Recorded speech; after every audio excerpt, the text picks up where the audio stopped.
금년을 다 보내는 마지막 주일입니다. 오늘 하나님께서 우리에게 주신 하나님의 말씀은 디모데 후서 4장 1절로 8절 말씀 되겠습니다. 신약 성경 346면입니다. 신약 성경 346면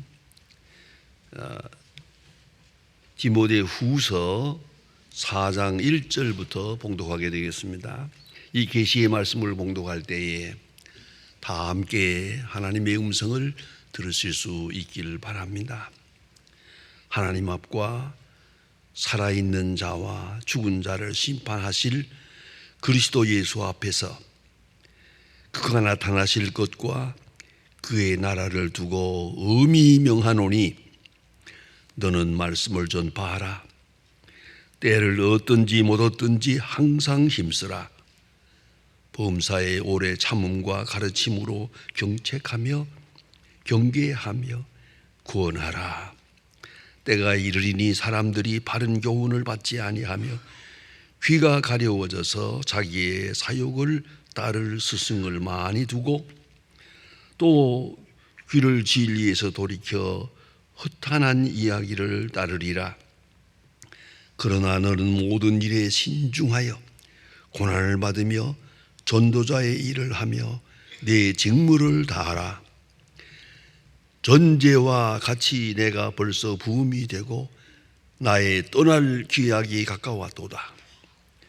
나는 선한 싸움을 싸우고 나의 달려갈 길을 마치고 믿음을 지켰으니 이제 후로는 나를 위하여 의의 면류관이 예비되었으므로 주 곧 의로운 재판장이 그날에 내게 주실 것이며 내게만 아니라 주의 나타나심을 사모하는 모든 자에게로나.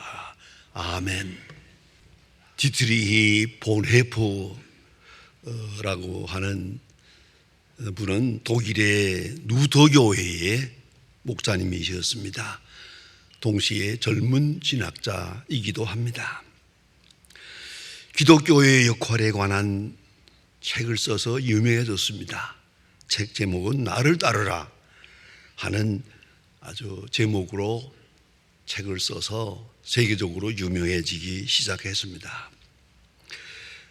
그가 나치에 저항하는 메시지를 내놓으면서 감옥에 갇히게 되고 감옥에서 처형당했습니다.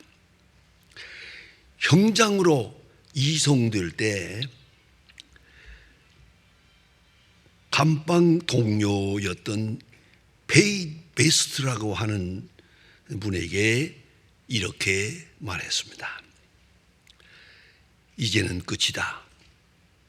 그러나 나에게 있어서는 삶의 시작이다. 이제는 끝이다. 그러나 나에게 있어서는 삶의 시작이다. 라고 해서 유명한 순교자가 됩니다. 덴마크의 철학자 괴렌 키에케고르는 인생은 뒤를 보아야 알 수 있고 앞을 보아야 살 수 있다 라고 말합니다. 여러분, 사람들을 놓고 평가할 때 이력서를 보지 않습니까? 이력서가 뭡니까? 그 사람의 뒤를 보는 겁니다. 과거를 보는 게, 미래를 보는 게 아닙니다. 과거를 보는 겁니다. 과거에 어떻게 살아왔나? 그 이력서가 바로 과거에서 비롯된 증거입니다. 과거를 보아야 그 사람을 안다. 그래요.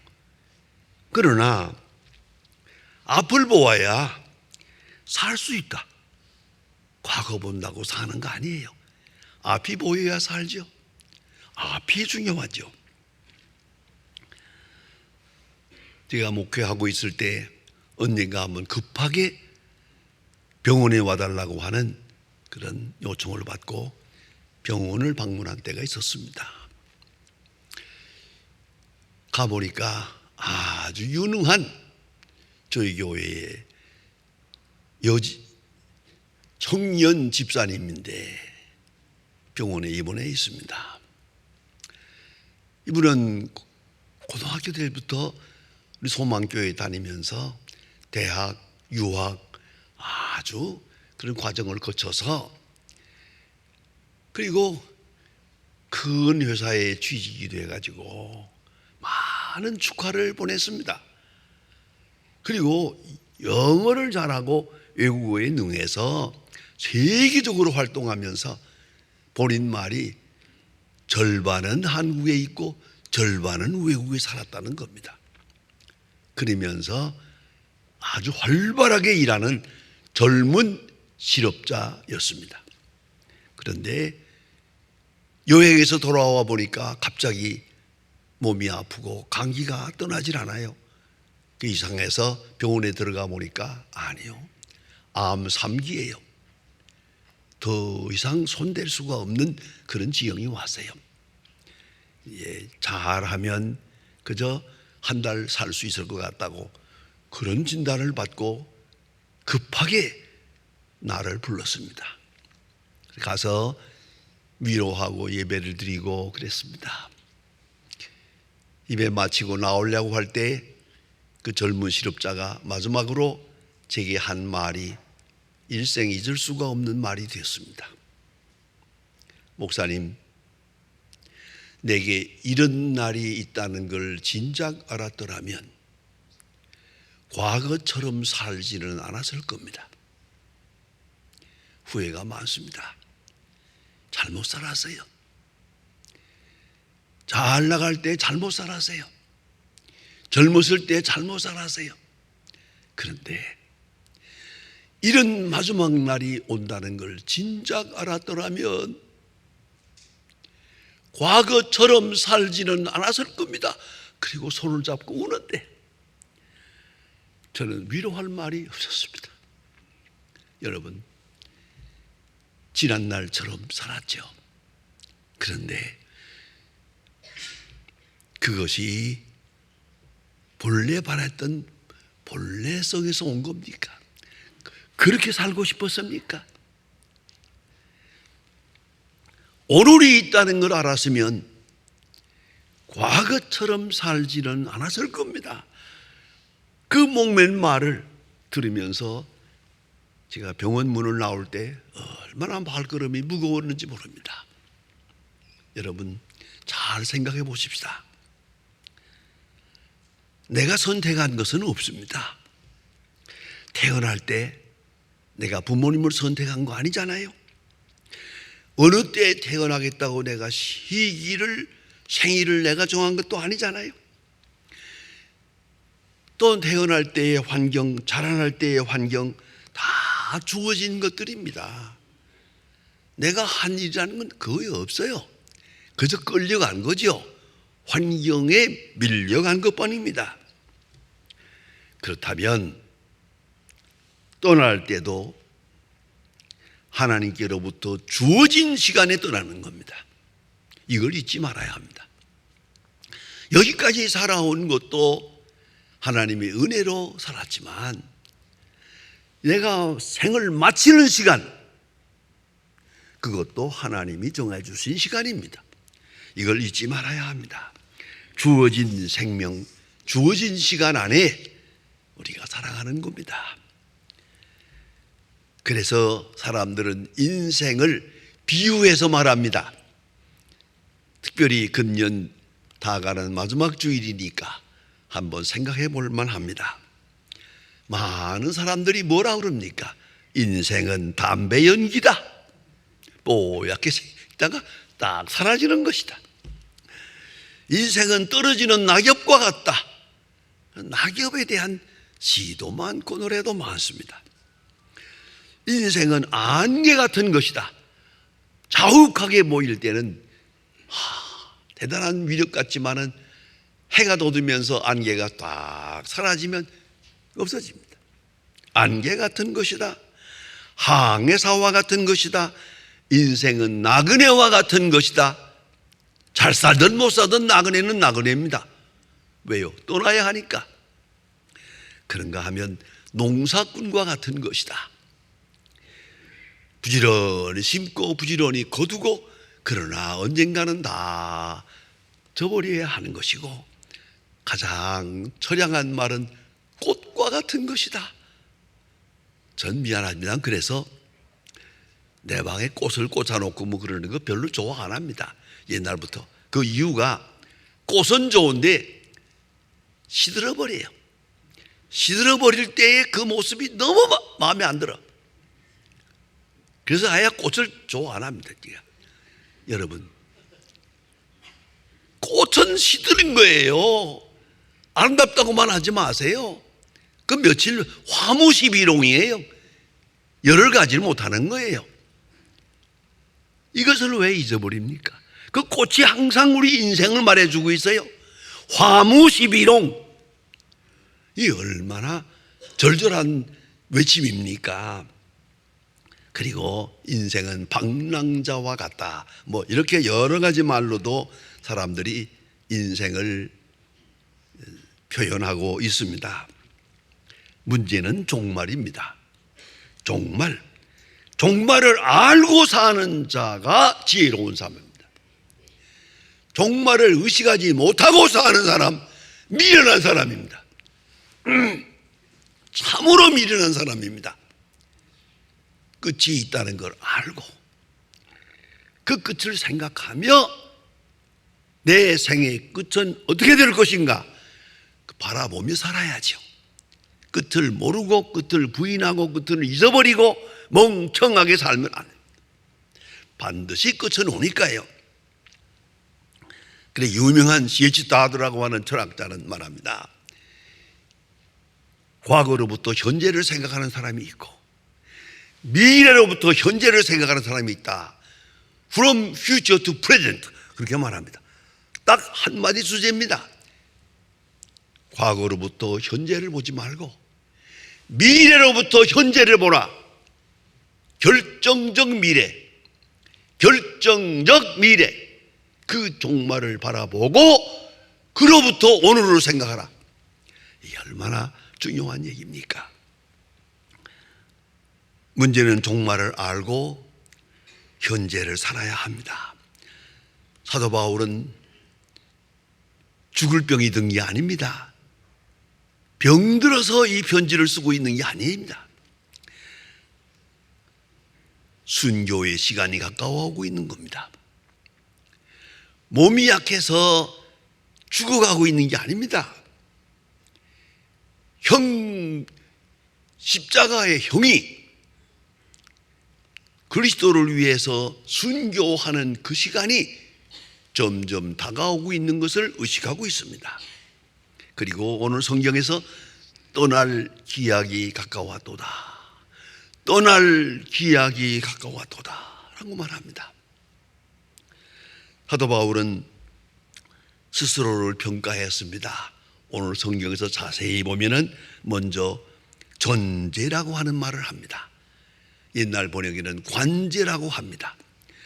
전제라는 것은 피를 그대로 받아서 제단에 갖다가 부어버립니다.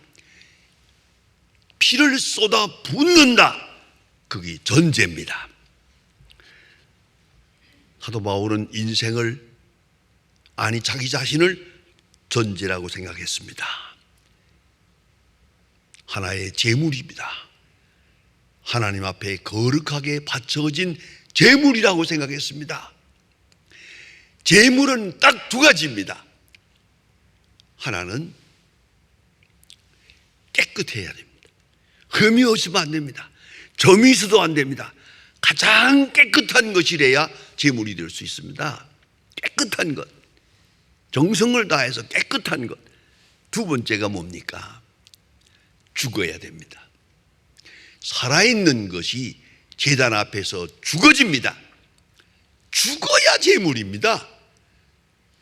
살아서 꿈틀거리면 제물이 아닙니다. 사도 바울은 말합니다. 나는 하나님 앞에 드려진 제물이다. 나는 제물이다. 여러분 간단하게 쉽게 한번 생각해 보십시다. 무엇 때문에 문제가 많습니까? 문제는 내가 죽지 않아서 그래요. 살아서 꿈틀거리니까 문제가 많아요. 죽어지면 간단한 거예요.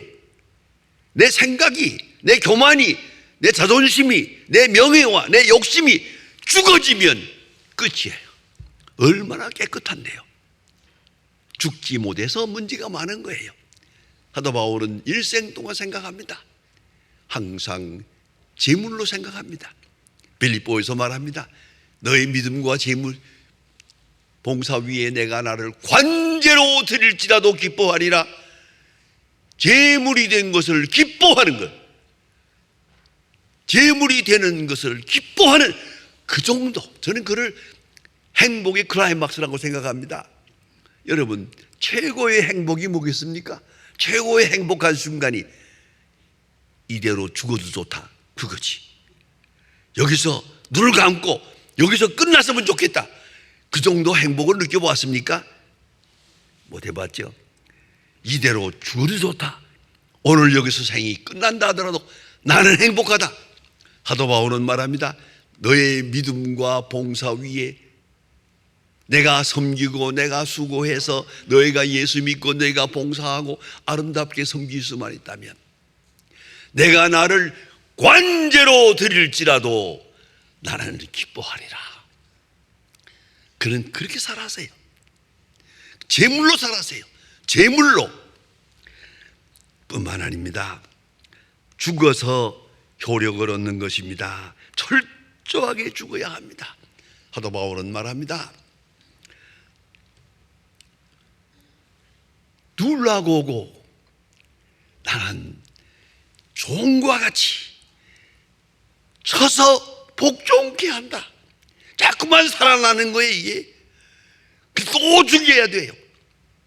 특별히 로마서 7장을 읽어보면 처절합니다. 사도 바울은 말합니다. 원하는 선은 행할 수 없고 원치 않는 죄만 짓는다. 오라 나는 곤고한 사람이로다. 이 사망의 몸에서 누가 나를 건져내랴. 이 갈등에 있는 인생을 이렇게 처절하게 표현하고 있습니다. 그 자기 간증입니다. 사도 바울의 간증입니다. 철저하게 죽어야 한다. 그래서 심지어는 고린도서에서는 말합니다. 나는 날마다 죽노라. 내일이다. 날마다 죽노라. 참 중요한 얘기예요. 여러분, 근심이 있어요? 살아서 그래요? 아직도 누를 용서하지 못하고 있어요? 아직도 살아서 그래요? 내가 나를 죽으면, 십자가 밑에서 죽어버리면 깨끗한 제물이 되는 순간 모든 문제는 다 해결이 되는 거예요. 사도 바울은 그래서 나는 제물이다, 제물로 살아왔다, 하나님 앞에 바쳐진 산 제물로 오늘까지 살아왔노라. 그것이 신앙 인생 고백이요. 그런가 하면 두 번째는 본인의 본문에 보면 군인이라고 그랬습니다. 군인은 목숨을 지도자에게 바쳐버린 겁니다. 용병이 되는 순간 목숨을 대장에게 바쳐버려요. 그리고 따라가는 겁니다. 이게 군인입니다. 군인은 절대 충성입니다. 예수 그리스도에게 생명을 바쳐버리고 사는 겁니다. 사나 죽으나 잘 되나 안 되나 상관없습니다. 대장이 인도하는 대로 따라갑니다. 이게 군인입니다. 사도 바울은 군인으로 생각했습니다. 선으로 악을 이기라. 선으로 악을 이기라. 그런 군인으로 선한 싸움을 싸운 그런 절박한 현실로 생각하고 한평생을 그리스도의 군인으로, 그리스도의 사람으로 살았습니다. 뿐만 아니라 로마서 7장에서는 말합니다. 예수 그리스도로 말미암아 넉넉히 이기느니라. 넉넉히 이기느니라.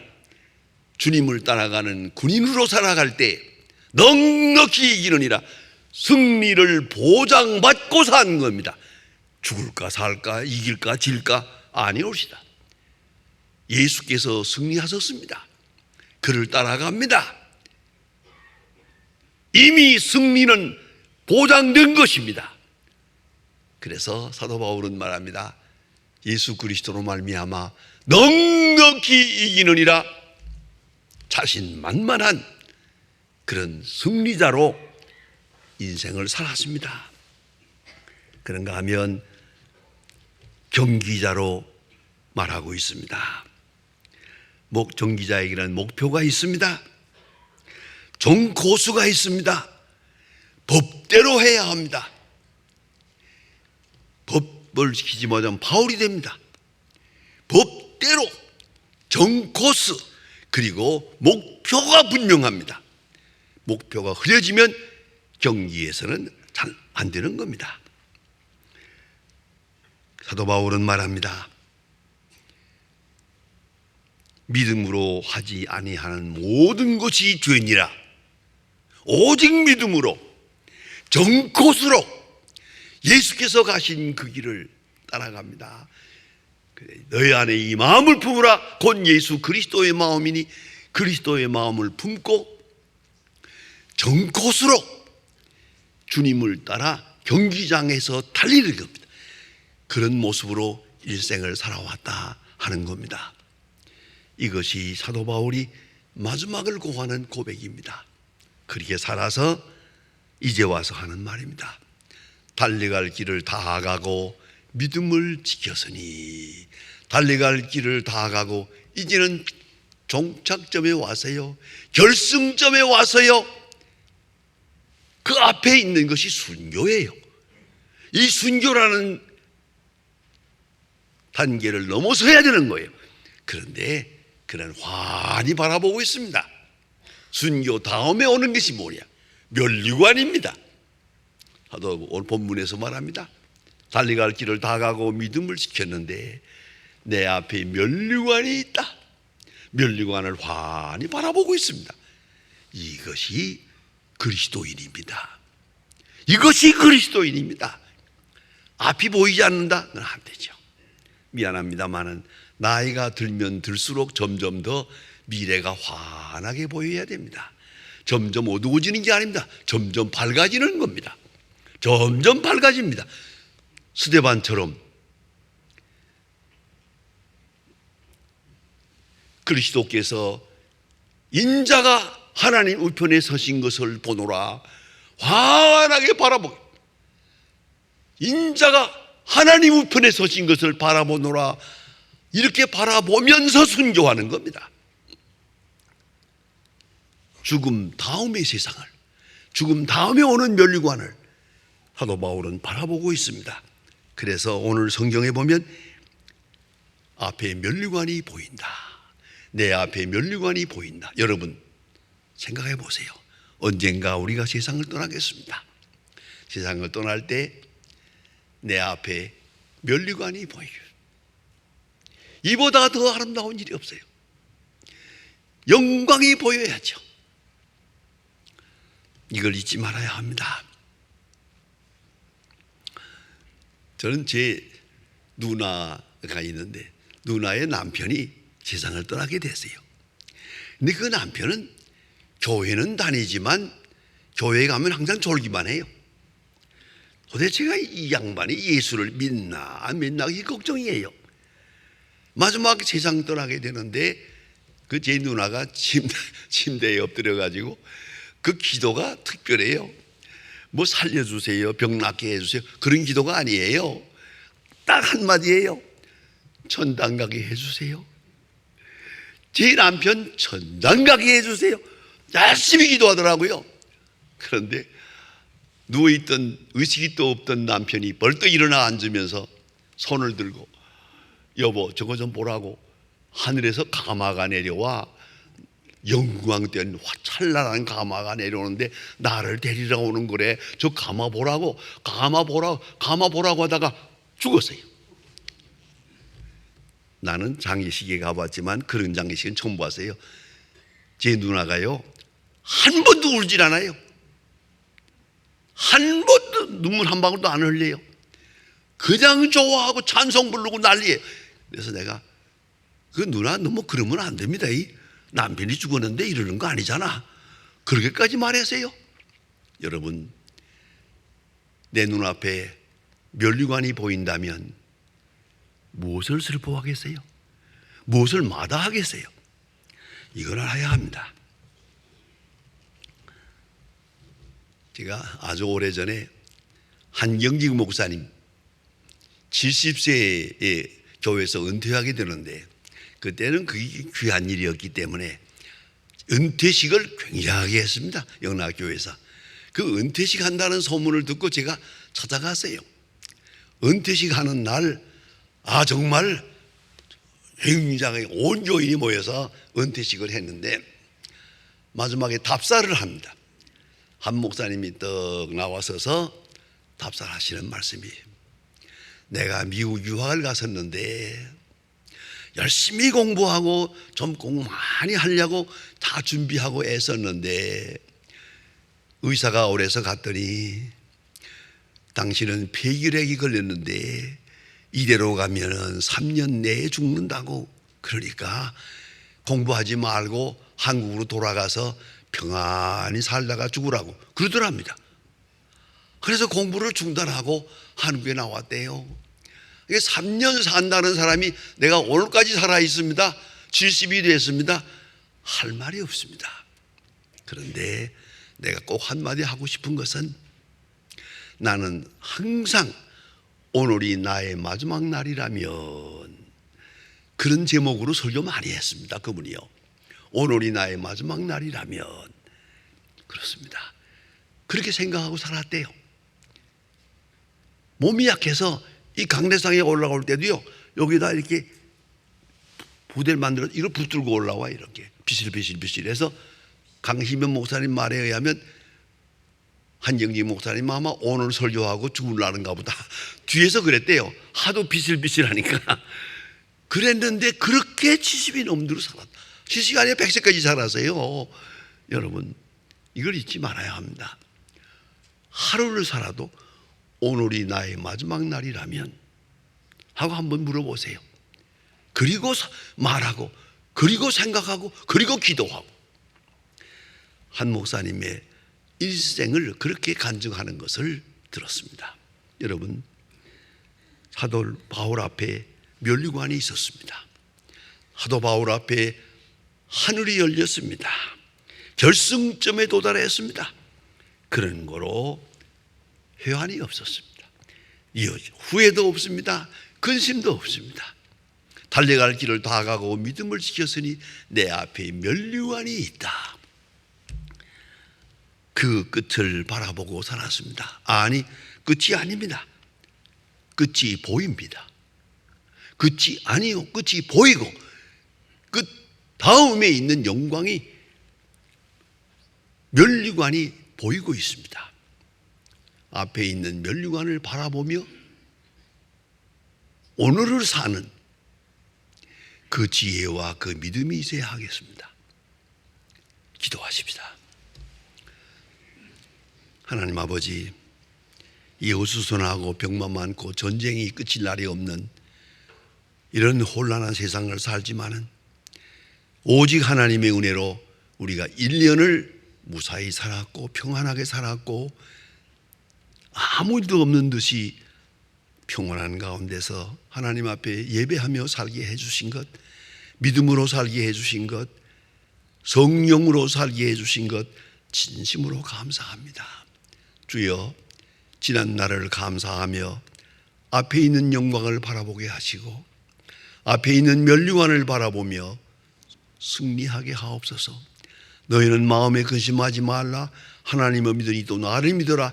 내 아버지 집에 거할 곳이 많도다 하신 그 약속을 바라보며 오늘을 승리하게 하시고 좀 더 밝고 좀 더 영생지향적인 바른 신앙의 생활을 살아가게 하옵소서. 예수님의 이름으로 기도합니다. 아멘.